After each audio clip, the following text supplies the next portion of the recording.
मैं हूं शिराज अहमद और स्केल के इस एपिसोड में हम आपको बताएंगे कि कैसे इन छोटे छोटे टैंक्स में बड़ी बड़ी मछलियां पाली जाती हैं और बायोफ्लॉक फार्मिंग क्या है, और मिलवाएंगे ऐसे शख्स से जो इस वक्त बायोफ्लॉक फार्मिंग से न सिर्फ अर्निंग कर रहा है बल्कि हज़ारों लोगों को इसकी गाइडेंस फराहम करके इस एक्वाकल्चर को आम कर रहा है। तो आइए चल के देखते हैं।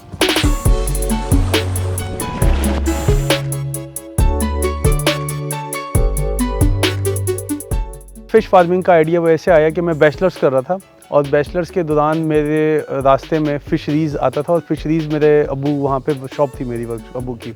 तो वहाँ पर जो है मैं वैसे ही गया तो देखा मैंने फ़िश के ढेर लगे हुए थे, तो लोग आ रहे थे फ़िश खरीद रहे थे। तो मैं as a CS mind computer science का बंदा मैंने ये सोचा यार हर चीज़ ऑनलाइन हो रही है, फ़िश ऑनलाइन क्यों नहीं। 2018 की बात है ये। तो मैंने क्या किया, अपने अब्बू को बोला कि मैंने ये फ़िश का काम करना है, ज़रा मुझे बताएं मैं कैसे सेल परचेज़ करूँ, क्या करूँ। तो उन्होंने मुझे एक बंदा दिया, तो मैंने घर से एक डिश लेके गया और वहाँ पर जो है वो कैमरा ले गया और मछलियाँ डिश पे रख के तस्वीरें खींची मैंने, और फिर उसके बाद वो तस्वीरें सारी मैंने अपनी वेबसाइट पे डाली।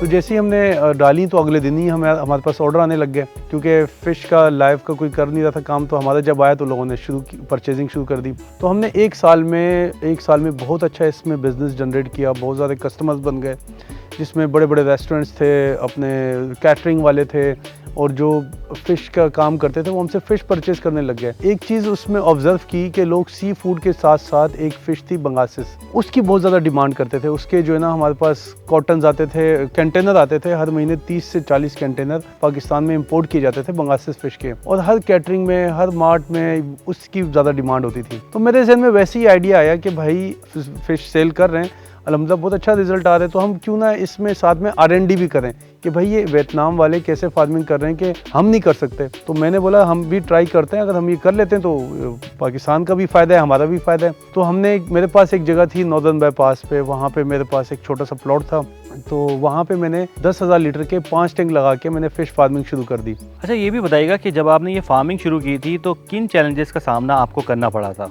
जब हमने पहली दफ़ा मछलियाँ डाली तो हमारी एक हफ्ते में सारी मछलियाँ मर गई थी, क्योंकि हमसे वाटर पैरामीटर्स जो है वो कंट्रोल नहीं होते थे, हमसे पानी का अमोनिया नहीं कंट्रोल होता था। जो सबसे बड़ा चैलेंज था वो अमोनिया था।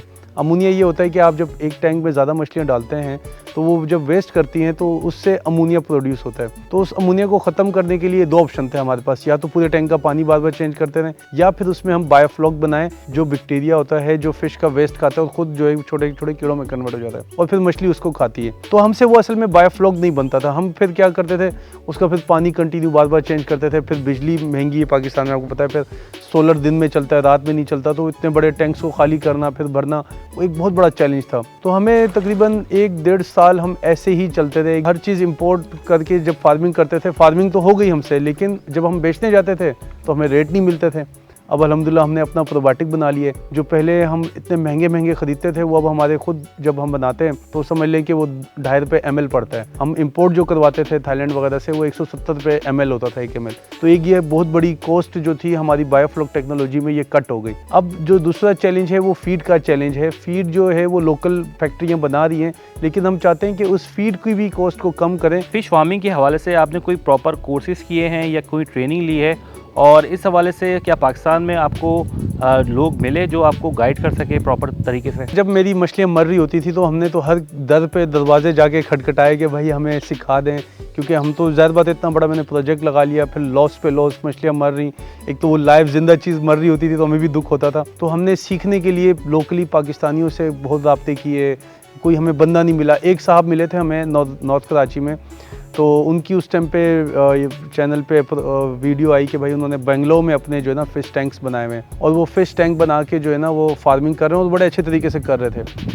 तो किसी ने बोला भाई उनके पास चले जाओ, आपका नुकसान हो रहा है तो वो सिखा दें, बता दें। तो हम इसी रास्ते में उनके पास चले गए, उनसे कॉन्टेक्ट किया। तो उन साहब ने मुझे ये रिस्पॉन्स दिया कि भाई मैं तो अभी थाईलैंड गया था और तकरीबन मैं 20 लाख रुपये खर्च कर आया हूँ, सीख कर आया हूँ, तो आप मुझे कितने पैसे दोगे? मैं आपको सिखा दूँगा, लेकिन आप मुझे कितने पैसे देंगे? तो मैं थोड़ा सा सरप्राइज़ में कि भाई अभी इनको कितने ऑफ़र करूं, तो मैंने उस टाइम पे उन्हें 50,000 रुपये ऑफ़र किए कि भाई आप 50,000 ले लें लेकिन मुझे सिखा दें काम। उन्होंने मुझे नहीं सिखाया। उनका माइंडसेट, मुझे जो आइडिया हुआ वो ये था कि मोनोपोली उनकी क्रिएटर है पाकिस्तान में, वही इस टेक्नोलॉजी के फाउंडर हों और कोई ना कर सके। तो मैंने उस दिन सोचा कि अगर ये जिस दिन मैं ये टेक्नोलॉजी सीख गया तो मैं ये सबको सिखाऊंगा। 80 गज का प्लॉट जो होता है रिहायशी प्लॉट, मैंने उस प्लॉट से काम स्टार्ट किया था। उसमें मैंने 10-10 हज़ार लीटर के 5 टैंक बनाए थे और एक उसमें रूम बनाया था, और वहाँ से मैंने अपनी जर्नी स्टार्ट की थी।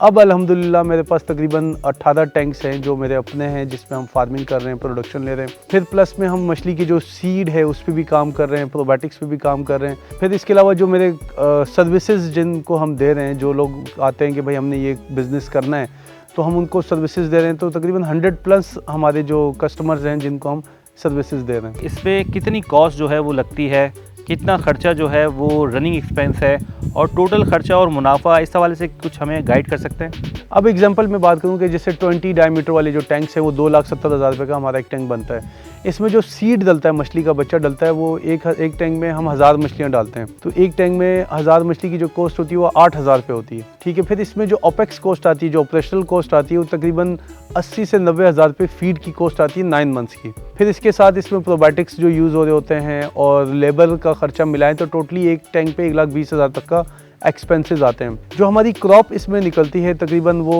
650 से 750 केजी 100% आपकी प्रोडक्शन निकलती है पर टैंक से।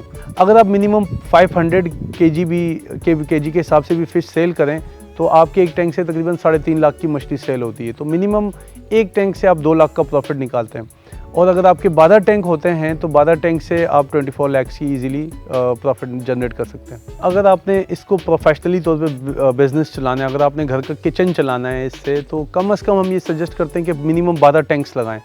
12 टैंक्स इजीली एक बंदा मैनेज कर सकता है। ठीक है, और प्लस ये कि इससे जो क्रॉप निकलती है उससे जो फ़ायदा होता है वो इतना फ़ायदा होता है कि आपको एक अच्छा लगेगा कि हाँ यार, मैंने इस काम को आगे बढ़ाना भी और मेरी इनकम भी जनरेट हो रही है। अगर आपको ये वीडियो पसंद आ रही है तो अभी सब्सक्राइब करें। अच्छा, ये जो टैंक्स हमें दिखाई दे रहे हैं, इनका क्या साइज़ है और कितनी मछलियाँ इसमें पाली जा सकती हैं? नॉर्मली जो लोग स्टार्टअप करते हैं तो वो 20 फीट डायमीटर वाले टैंक से फिश फार्मिंग स्टार्ट करते हैं। अब 20 फीट में आया पानी कितना आता है, इसकी जो फ़िश की ग्रोथ का दारोमदार होता है वो वाटर कैपेसिटी पे होता है, ना कि साइज़ पे, डायमेंशंस पे। अगर एग्जांपल आपके टैंक का वाटर वॉल्यूम है 35,000 लीटर, उसके अंदर अब आपने ये सवाल करना है कि वेट क्या गेन करवाना है, क्योंकि मंडी में जो है ना फ़िश को जो डिमांड है वो है साइज़ पे, मतलब जो फ़िश के रेट मिलते हैं वो साइज़ पे रेट मिलते हैं। अगर आप छोटी मछली लेके जाएंगे तो 200 रुपये किलो बिकेगी। वही मछली अगर आप 1 किलो करके लेके जाएंगे या 1.5 किलो करके जाएंगे तो रेट्स बिल्कुल डिफरेंट है। अगर आप छोटी मछली 1 किलो में 4 दाने वाली लेके जाते हैं तो 200 रुपये में आप 4 मछलियाँ बेचेंगे। अगर उसी मछली को अगर आप 1.5 किलो करके लेके जाएंगे तो वो 750-800 रुपये की एक मछली बिकेगी आपकी। उसमें थोड़ा सा टाइम टेक होता है लेकिन प्रॉफिट मार्जिन उसमें ज़्यादा होता है। तो हम जो टैंक्स में सीड स्टॉक करते हैं वो कैलकुलेशन के हिसाब से करते हैं कि जैसे मैंने अगर 1.5 किलो मछली एक टारगेट अचीव करना है 1.5 किलो वेट गेन करने के लिए, तो मैं 90 लीटर पानी में एक मछली डालता हूँ। तो 90 लीटर पानी में जब हम एक मछली डालते हैं तो वो हमें 1.5 केजी वेट गेन दे देती है। और जब 1.5 केजी हम मंडी में लेके जाते हैं तो उसका फ़ायदा ये होता है कि उसके एक तो फ़िले बहुत अच्छे निकलते हैं, बोनलेस फ़िले बड़े अच्छे निकलते हैं। अब हम तो देखें, हम तो बहुत सारे तरीक़ों से माल बेच रहे हैं। हम तो जो है ना ब्रांड बना के भी बेच रहे हैं, फ़िले बना के भी बेच रहे हैं, रेस्टोरेंट्स में भी दे रहे हैं, कैटरिंग में भी दे रहे हैं। हर जगह पे जो डिमांड है फ़िश की वो बड़े साइज़ की मछली की डिमांड है, छोटी साइज़ की मछली की डिमांड नहीं है। शौकत साहब, ये भी बताइएगा कि जब से ये फार्मिंग आम हुई है कराची में और कराची के अलावा दीगर शहरों में, तो इससे इम्पोर्ट बिल पर कितना फ़र्क पड़ा है? जब मैं फ़िश सेल करता था तो उस टाइम पे बंगासिस फ़िश के जो फ़िले होते थे वो तकरीबन हर महीने 30 से 40 कंटेनर पूरे आते थे पाकिस्तान में जो यूज़ होते थे। अब वो 30-40 से कम होकर 4-5 पे रह गए। तो अब हमारी इंपोर्ट जो है ना तकरीबन 90% कम हो गई है। अब लोकली जो प्रोडक्शन आ रही है वही रेस्टोरेंट्स वालों को पसंद आ रही है हमारी फ़िश। अगर हमारे फीडबैक्स देखें लोगों को जो हमने दिए हैं तो बड़े पॉजिटिव फीडबैक्स आ रहे हैं कि उस मछली से ये मछली ज़्यादा हेल्दी और बड़ी डिलीशियस फ़िश है। ये फ़िश की एक्सपोर्ट में इतनी डिमांड है कि हम पूरी नहीं कर सकते। मेरे पास अभी रिसेंटली सऊदीया के एक इम्पोर्टर का फ़ोन आया, उसने बोला कि मुझे 10 टन मछली हर हफ्ते दे दो, लेकिन हमारे पास यहाँ प्रोडक्शन ही नहीं है। हम छोटे छोटे टैंक्स में मुश्किल से साल में 5 टन या 6 टन की प्रोडक्शन ले रहे हैं। तो एक्सपोर्ट में डिमांड बहुत है, तो वो क्या कर रहे हैं, वो बर्मा से ले रहे हैं, श्रीलंका से ले रहे हैं, दूसरे कंट्रीज़ में जा रहे हैं। तो हम ये चाह रहे हैं कि इसकी प्रोडक्शन लोकली इतनी बन जाए कि हम एक कंटेनर तो कम से कम बना के दें हर महीने। एक कंटेनर में 25 टन फ़िश होती है। अच्छा, ये जो फ़िश फार्मिंग आप कर रहे हैं ये सिर्फ कराची बेस्ड है या कराची के अलावा सूबे भर में आप ये फार्मिंग कर रहे हैं और क्या आपकी सर्विसेज हैं इस वक्त? कराची तो नहीं, मैं तो खैर पूरा पाकिस्तान भी देख रहा हूँ और साथ में मैं सऊदीया में भी सर्विसेज दे रहे हैं, अफ्रीका में भी दे रहे हैं। तो हम एरिया वाइज जो है ना सजेस्ट करते हैं। एग्जांपल, अगर कोई कराची में फार्मिंग करना चाह रहा है तो हम उसे बंगासेस फिश रिकमेंड करते हैं।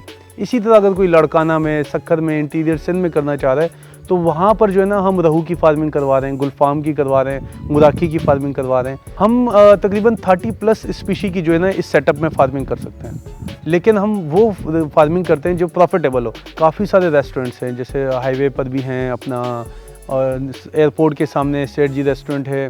तो इसी तरह बहुत सारे हमारे रेस्टोरेंट हैं जो कंटिन्यूसली हमसे फ़िश ले रहे हैं और जिनको बड़ी पसंद आती है। पहले वो वियतनाम वाली ले रहे थे, उसके बाद अब जो है ना हमारी लोकल जो प्रोडक्शन है वो ले रहे हैं। तो मैंने उन्हें बताया, अच्छा एक प्रॉब्लम ये आती है कि वियतनाम वाली जो है ना वो बिल्कुल वाइट फ़िले होते हैं, लेकिन हमारे फ़िले थोड़े से रेडिश होते हैं। वियतनाम वाली क्या करते हैं, वो अपने फ़िलों को केमिकल में से गुजारते हैं। केमिकल में से गुजारने के बाद वो फ़िले बिल्कुल वाइट हो जाता है, लेकिन हमने टोटली ऑर्गेनिक रखा हुआ है। हमने इसको, हम चाहें तो हम भी केमिकल लगा के इसको वाइट कर सकते थे, लेकिन हमने टोटली ऑर्गेनिक फ़िश को रखा हुआ है कि कोई इसमें केमिकल ना हो और हेल्दी फ़िश हो। अच्छा, ये भी बताइएगा कि जो सर्विसेज आप प्रोवाइड कर रहे हैं वो फ्री ऑफ कॉस्ट हैं या इस हवाले से आप कुछ चार्जेस भी जो वसूल करते हैं फ़िश फार्मर से? अच्छा, हमारी जो कंपनी है वो असमक फार्म है और हमने एक वन विंडो सोल्यूशन बनाया हुआ है। अगर आपने ये फ़िश फार्मिंग करनी है तो आपको प्रोजेक्ट के साथ साथ मछली का सीड, मछली का बच्चा, प्रोबायोटिक्स, फीड, ये सब चीज़ें भी हम प्रोवाइड करते हैं। प्लस ये कि जब आपकी फ़िश तैयार हो जाती है तो हम आपकी सेल कराने में भी आपकी हेल्प करते हैं। तो हमने बायोफ्लॉक फ़िश फार्मिंग से का कंप्लीट सोल्यूशन हमने प्रोवाइड करते हैं अगर कोई हमसे सर्विस लेते हैं तो। हम बड़ी बड़ी कंपनीज़ के साथ कोलैबोरेशंस कर रहे हैं, क्योंकि ठट्टा घारों में कुछ ऐसे भी इन्वेस्टर्स मौजूद हैं जिनके पास हज़ार एकड़ की लैंड है जहाँ पे वो लोग फ़िश फार्मिंग कर रहे हैं ट्रेडिशनल तरीके से। तो हम उनको ये सजेस्ट कर रहे हैं कि हम इसको एडवांस में लेके जाएं, जहाँ हम 1 एकड़ से अगर हम 500 kg की प्रोडक्शन ले रहे हैं तो हम 1.5 टन पे जाएं, यानी 1500 kg 1 एकड़ से मिनिमम प्रोडक्शन लें।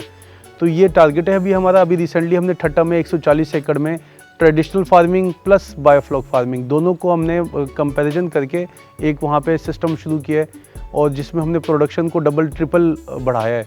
वो इसी बेस पे कि अभी हमारे जो प्रोबायोटिक्स हैं वो लोकली मैन्युफैक्चरिंग हो गए हैं, हमारी जो है जो एक्सपेंसेस थे वो कम हो रहे हैं। जैसे जैसे आपको पता है आबादी बढ़ रही है, लैंड कम होती जा रही है, ठीक है। तो जैसे जैसे लैंड कम होगी तो हर चीज़ कंप्रोमाइज़ हो जाएगी, छोटी हो जाएगी। अब जैसे पहले पोल्ट्री फार्म अगर आप देखें तो 1 एकड़ पे एक छोटा सा शेड लगा होता था जिसमें से अमोनिया गुजरने के लिए कुदरती वेंटिलेशन यूज़ होती थी।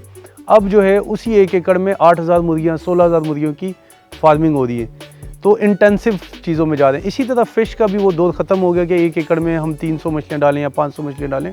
अब हम 1 एकड़ में 50,000 मछलियाँ डाल के फार्मिंग कर रहे हैं। तो आने वाला दौर ही बायोफ्लॉक का ही है। इससे हमें 2 बचत है, एक तो स्पेस फ्रेंडली है, दूसरा ये कि पानी की कंजम्पशन कम है और प्रोडक्शन ज़्यादा है।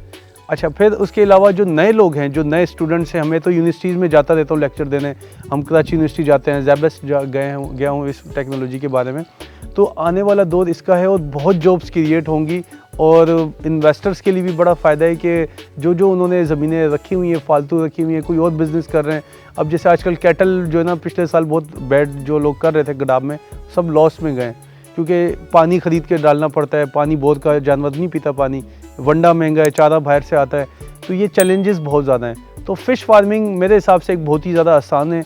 आप किसी भी ज़मीन में सिंपल बोर करवाएं और वहाँ पे सिर्फ 100 वाट की इलेक्ट्रिसिटी पे एक टैंक का लोड होता है बिजली का और आप 500 से 700 kg की प्रोडक्शन ले सकते हैं।